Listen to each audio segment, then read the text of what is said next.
What would need to happen in order for you to change your adversarial stance towards the EU?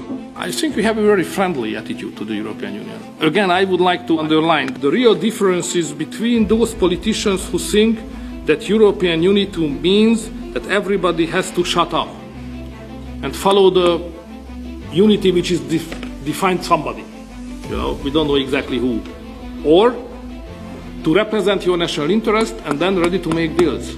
So Europe is not in Brussels. Europe is not in Strasbourg.